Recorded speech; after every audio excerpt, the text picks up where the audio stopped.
Salário de jogador mediano para um executivo no seu primeiro emprego de executivo. Sabe por quê, ô alemão? Porque o dinheiro não é deles.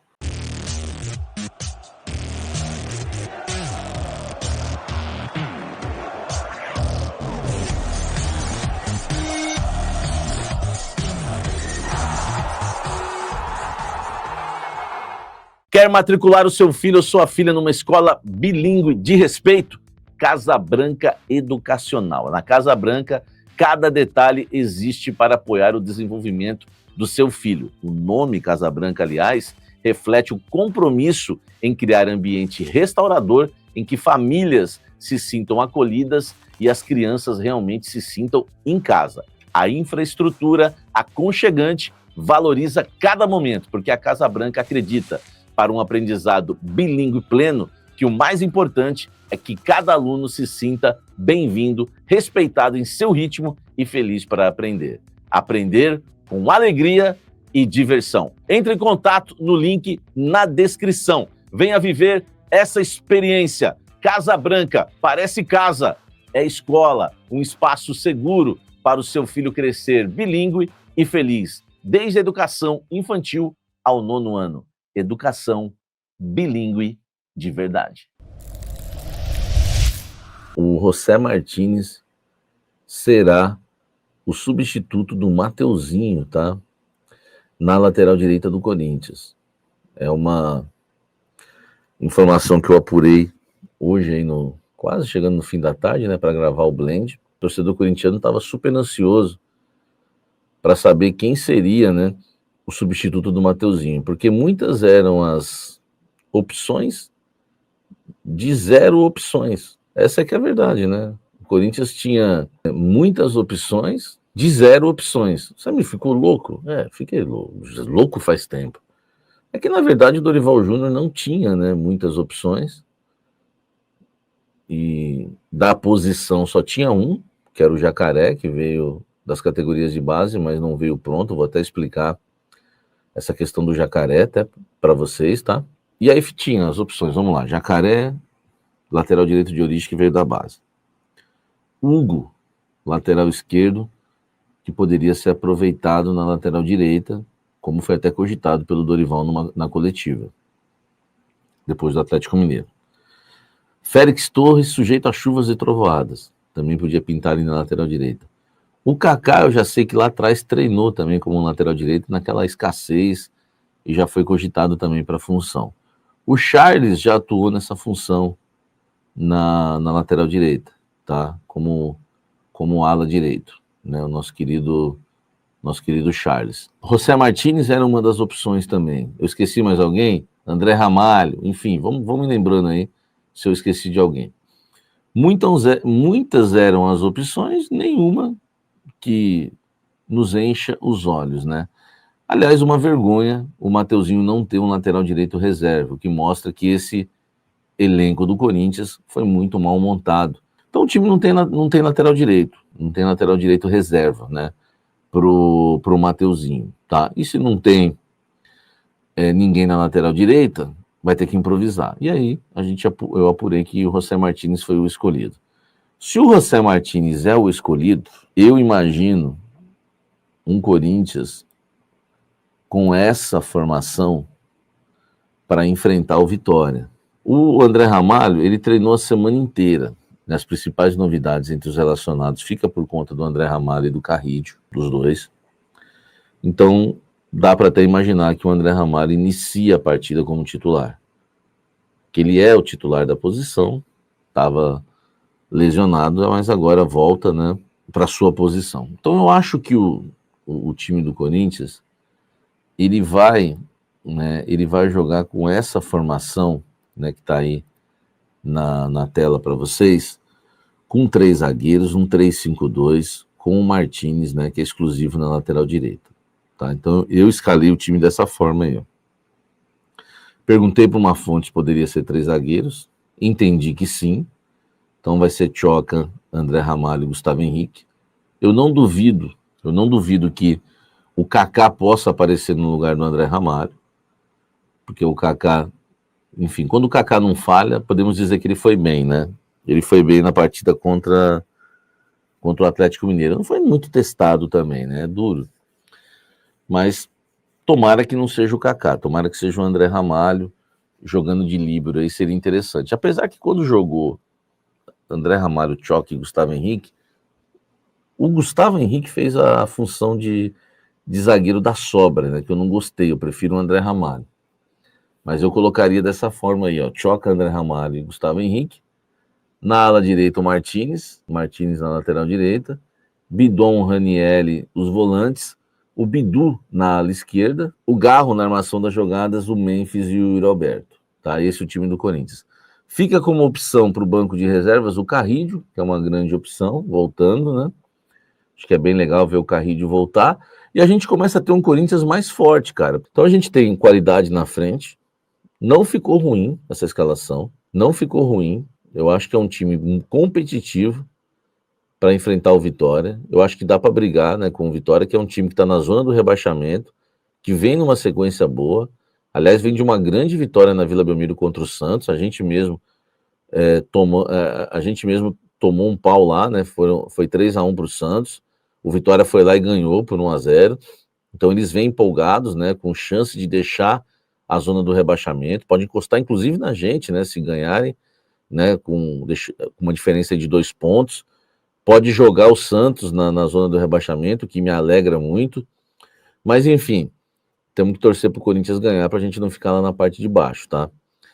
Eu acho que dá para brigar com o Vitória. Nós vamos ter o lado esquerdo bastante acionado, com Bidu, Garro e Memphis. O Yuri para atacar o espaço, né? E do lado direito, o Martínez vai dar aquelas arrancadas de louco dele, né? Aquelas arrancadas de maluco dele. E é isso, velho. E depois vai fechar na linha de 5, né? Então esse é o time do Corinthians. Se a gente for imaginar, né? Sem a bola, o Martínez vai encostar aqui, ó. O Martínez vai encostar aqui, ó, com o Bidu, ó. Vamos dar uma encavalada aqui em todos, ó. Ó. A gente faz essa linha de 5 aqui, com Martínez, Tchoca, André Ramalho, Gustavo Henrique, Bidu, né? O Garro vai fechar do lado esquerdo aqui, eu acredito, porque ele tem mais força do que o Memphis para ajudar na marcação, então não acredito que o Memphis feche aqui, que seria o normal, tá? Então o Garro vai fechar aqui na esquerda, né? E o Roberto na direita. E a gente vai ver o Corinthians no 5-4-1 quando estivermos no nosso modo mais defensivo e sem a bola. Com a bola a gente fica assim, ó, Memphis, Yuri, né? A gente vai ter o Martínez encostando aqui, é louco. A gente vai ter o Garro encostando aqui, ó, fazendo 5, né? E o Bidu na ponta esquerda, ó. E aí depois a gente tem o Ranieri, que vai fechar o lado esquerdo aqui, né? Junto com o Gustavo Henrique. O Bidon até pode encostar também, às vezes, né? E essa é a forma mais ofensiva do Corinthians na partida, que eu chamo de 3-2-5. Que o Garro encosta tanto aqui que fica 5, né? O Garro pode estar aqui, ó, flutuando por todos os lados. Então eu chamo essa formação de 3-2-5, né? Que pode ser até um 3-1, 2-4, porque o Bidon também vai encostar bastante aí, que eu tenho certeza. Tá certo? Mas essa é a maneira que o Corinthians ataca hoje. Foi a maneira... O Dorival é inteligente, gente. Eu sei que tem gente que pega a birra do Dorival. Cara, o Dorival, ele pegou o Bidu e aqui é o Mateuzinho, né? Para ser o Mateuzinho aqui no lugar do Martínez, né? E ele fez desses 2 jogadores pontas e ataca com 4 ali na frente e o Garro ainda vindo por trás. E é o esquema que o Ancelotti usa na seleção, igualzinho. Ele faz isso, inclusive, para suprir a ausência que o Corinthians tem de extremos. Entendeu? Que o Corinthians tem uma saída de bola aqui, ó. Aí, por exemplo, a bola sai aqui do Ramalho, passa pelo Bidon, vem no Martínez, entendeu? Se fosse linha de 4, precisa ter os extremos, precisa ter aqueles atacantes de beirada, entendeu? Então, esse é o time do Corinthians, ó, que eu acredito que vai entrar em campo. Eu não estou cravando essa escalação. O que eu cravei é que o Martínez será o nosso lateral direito, mas esse aqui é o provável time do Corinthians com o trio Gin ali na frente e que anima um pouco, né? O torcedor corintiano de ter os 3 ali, tá? O Corinthians, aprovou o valor que o Shakhtar pediu pelo volante Maicon. O Shakhtar pede 2 milhões de euros para negociar em definitivo o volante revelado pelo Corinthians naquele ano, né, de 2017. Foi emprestado para a Ponte, foi revelado até antes. Foi emprestado para a Ponte, depois volta para ser titular. A avaliação que eu vou falar agora, a informação que eu vou trazer, é já trabalhando com um cenário, né, um recorte de que o Corinthians vai ter pago o transfer ban, vai ter resolvido os seus problemas. Dentro do Corinthians se espera que os problemas sejam resolvidos de transfer ban, e aí o Corinthians vai poder contratar no ano de 2026. Sendo assim, o Maicon é um jogador que interessa ao técnico Dorival Júnior, e o Corinthians entende que o valor de 2 milhões de euros é um valor interessante. Tá, é um valor interessante. É bom lembrar que se o Corinthians quiser comprar o Maicon realmente de fato, porque o Shakhtar não quer emprestar mais, também emprestou 2 vezes, não recebeu, o Maicon não vai custar só 2 de euros, o Maicon vai custar 3 milhões de euros, porque o Corinthians deve 1 milhão de euros pelo Maicon ao Shakhtar. Porque cada empréstimo do Maicon custou 500 mil euros. E o Corinthians não pagou nenhum. Por quê? Infelizmente, no Corinthians não se paga nada, né? Eu entendo que não é fácil você encontrar um volante no mercado por esse valor. Nós estamos falando aí 3 milhões de euros, vai dar uns 19 milhões de reais. Se você fizer a conta aí, vai dar 18 alguma coisa. 19 faz aí se você quiser. Tá? Porque eu não vou fazer. Tô brincando. Eu acho muita coisa. Eu entendo que hoje o Maicon pode ter uma importância pro time, a experiência dele, blá blá blá. Mas eu, Samir Carvalho, não gastaria esse dinheiro com o Maicon. Eu visaria um elenco mais pegador. Não o pegador aí que tá tendo aí da noite. No sentido de marcação, de vontade, de raça. Eu não gastaria esse valor no Maicon. Entendeu?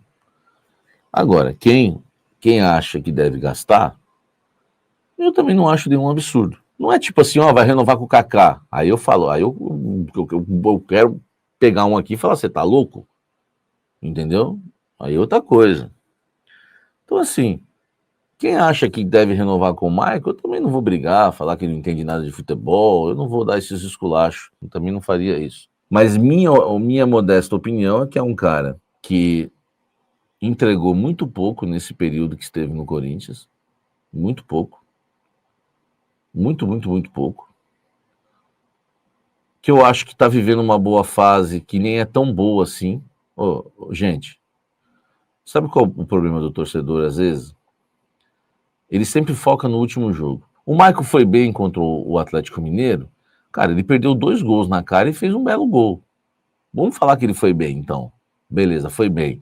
Agora, contra o Santos, ele foi o pior em campo, ele e o Bidon. E os dois jogaram bem contra o Atlético Mineiro, mas foram os 2 piores contra o Santos. Então, assim, o Maicon é muito irregular ainda. E é um jogador que tem pouca pegada física para a gente querer que o Corinthians, para a gente aceitar que o Corinthians renove com o Maicon. Mas repito, quem acha que o Corinthians deve renovar com o Maicon, eu entendo. Só que eu acho que é muito mais uma coisa afetiva do que futebol. Porque é o Maicon, 2017, aquela coisa toda. Eu mesmo achava o Maicon maravilhoso, 2017. Enfim, eu não pagaria isso por ele, tá? Fabinho Soldado pode receber um baita aumento no final do ano. Ai, meu Deus do céu.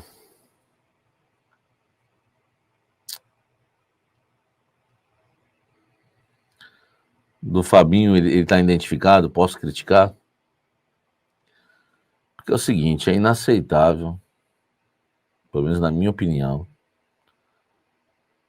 que o Fabinho Soldado receba um novo aumento. Não consigo engolir essa história, já falei sobre isso no almoço. Eu não entendo esses contratos que o Augusto fez, sabe? O cara, ele renovou não, ele deu um aumento pro Fabinho Soldado antes de sair. Então ele de 250 mil passa a ganhar 375 mil por mês. Esse é o salário atual de Fabinho Soldado. E agora, por cláusula contratual, se ele permanecer no Corinthians até dezembro, ele passa a ganhar de dezembro em diante 430 mil. Cara, o Corinthians está rasgando dinheiro, velho. 430 mil. Repito, não tenho nada contra o Fabinho. Mas 430 mil para um cara que nem era executivo de futebol é muita coisa. Desculpa, é muita coisa. Tá? É muita coisa. Mas eu ainda encontro corintianos, né, que acham que a gente pega no pé. Acho que essas pessoas não querem o bem do Corinthians. Salário de jogador mediano para um executivo no seu primeiro emprego de executivo. Sabe por quê, ô alemão? Sabe por quê? Porque o dinheiro não é deles, alemão. O dinheiro não é deles. Se fosse a empresa deles, entendeu? Vai você lá, Samir, vem trabalhar aqui na minha empresa, aqui, vem ser não sei o que lá, que eu nunca fui na vida, já que começa com baita de um salário. Na vida tem que galgar, a vida é escadinha, meu irmão. É melhor subir de escada, né? Na vida eu prefiro subir de escada. Comecei minha carreira trabalhando de graça, paguei a faculdade 4 anos para começar a carreira trabalhando de graça. Meu primeiro salário foi R$200, meu segundo foi R$400, meu terceiro salário foi R$700. Eu fui escadinha. É melhor subir de escadinha do que de elevador, porque elevador quando desce, meu irmão, desce de uma vez.